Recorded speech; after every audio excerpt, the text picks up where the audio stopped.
Celtics were on a traveling back-to-back, didn't get into Cleveland until 3 a.m. this morning, had to play a game at 7 p.m., down players, even more players than they were down yesterday. Out Al Horford, he doesn't do back-to-backs. Out Tatum, hurt himself in the game last night, and also he probably just needs to take a breather because he just plays way too many minutes. Out Robert Williams, that's no surprise there. He's been out. Joe Mazzulla says he's going to stay out for 10 days or so. And obviously, we have yet to see Gallinari benefit our roster at all. He is still out with his recovery. The Cavs were full strength, nobody on their injury report.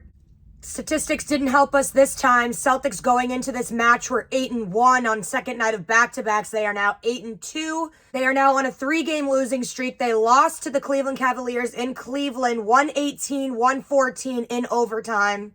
Celtics have now played 11 overtime games this year and are 4-7 when it comes to overtime wins and losses.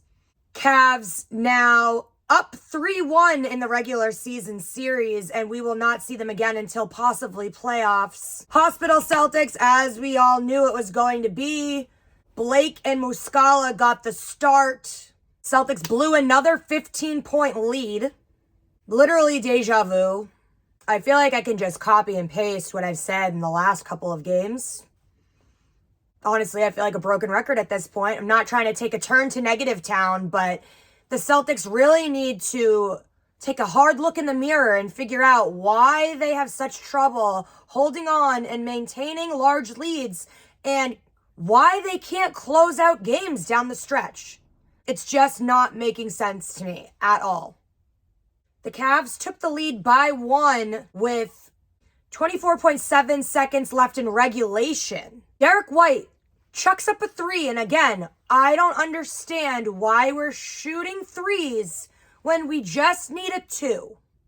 But luckily for him, he gets a very generous bounce, and it made me just go. And Spidey Mitchell has the common sense that when he's down 1, he doesn't need to pull up for a dumbass 3. Wish the Celtics would take note on that.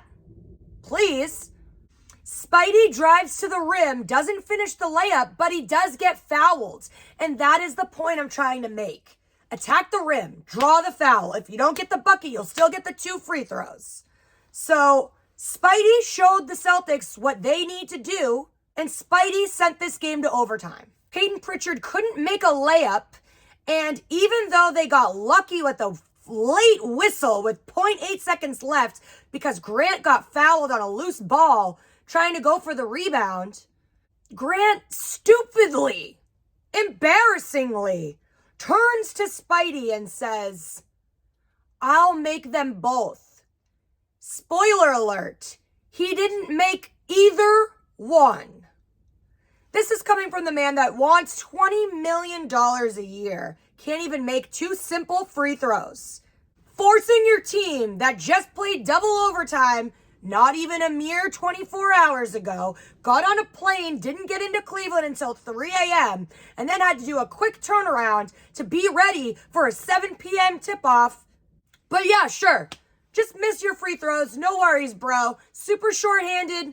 Let's just do another 5 minutes. Who gives a shit at this point? Clearly not you. Clear fatigue across the board. Knew it wasn't going to get done. Cavs wanted it more. Celtics were too battered up and bruised and shorthanded and making stupid mental mistakes. It's just inexcusable to have a 15-point lead and then blow it again and again and again. When are we going to learn? What needs to change? You could use all the excuses in the book, all the reasons I just said, but there's no excuse for that.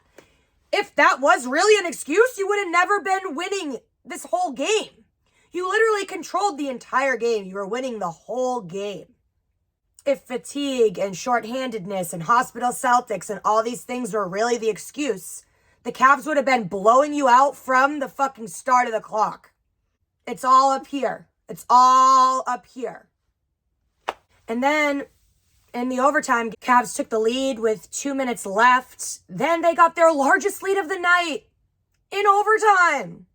116-112. Muscala really tried. He had a defensive effort. He dove on the floor trying to battle for a loose ball that would have been another offensive board for the Cavs to push the lead even further. Celtics were down 4. So their favorite thing to do, had to shoot a 3 at this point. You had no other options. You had no other choice. Not enough time left on the clock. 6 seconds left. And the ball ends up in who other than Grant Williams' hands. Might as well try and go for a 3 to redeem yourself, but nope, didn't make that one either, and you lose the game. A 3-game losing streak has been the longest streak that the Celtics have had losing-wise this year. Really hoping that it doesn't go to 4, really hoping that they can just turn this around and get out of this rut while they're still the 2 seed. Celtics are now 3-4 since the All-Star break. Jaylen Brown did play his heart out, not gonna lie. He has played 92 minutes in a mere 26-hour span. So hats off to him. He's literally leaving everything out there on the court. And I feel terrible, honestly. End of the night, 32, 13 rebounds, 9 assists. Brogdon, he's always the difference maker. Glad he was back, being our 6th man of the year today. He had 24 points off the bench, being Jaylen Brown's right-hand man due to the fact that Tatum was out tonight. Derek White had 12, Smart had 11, and good old Grant had 12, but didn't get the points when we needed it. Spidey had 40 and 11 rebounds.